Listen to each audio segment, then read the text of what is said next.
नमस्कार, आप सभी का एक बार फिर स्वागत है हमारे मीनाक्षी एस्ट्रो ज्ञान में। आज हम नवरात्रि के 5वें दिन पूजी जाने वाली माँ स्कंद माता की पावन कथा सुनेंगे।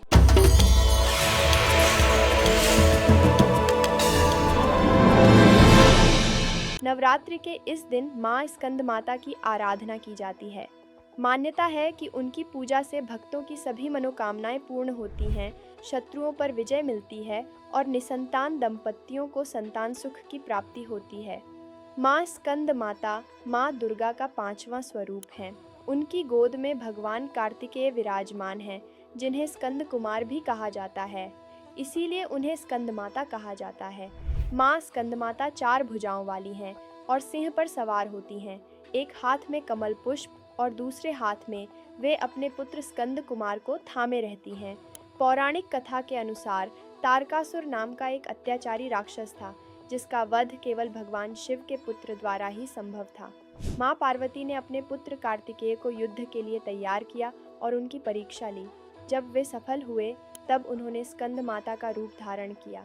इसके बाद भगवान कार्तिकेय ने तारकासुर का वध कर संसार को उसके अत्याचारों से मुक्त कराया। माँ स्कंद माता पर्वतराज हिमालय की पुत्री पार्वती हैं।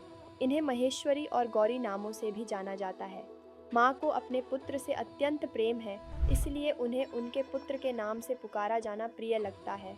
मान्यता है कि जो भक्त श्रद्धा से उनकी कथा सुनते या पढ़ते हैं, उन्हें संतान सुख और जीवन में सुख समृद्धि की प्राप्ति होती है। भोग के रूप में माँ स्कंद माता को केले अर्पित करना शुभ माना जाता है। उन्हें पीली वस्तुएं विशेष रूप से प्रिय हैं, इसलिए केसर युक्त खीर का भोग भी लगाया जा सकता है। इस दिन लाल वस्त्र, सुहाग सामग्री, लाल फूल और अक्षत अर्पित करने से महिलाओं को सौभाग्य और संतान का आशीर्वाद मिलता है।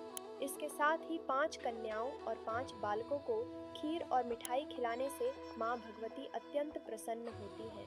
पूजा के दौरान इस मंत्र का जाप अवश्य करें। या देवी सर्वभूतेषु मां स्कंद माता रूपेण संस्थिता, नमस्तस्य नमस्तस्य नमस्तस्य नमो नमः। तो ये थी माँ स्कंद माता की पावन कथा।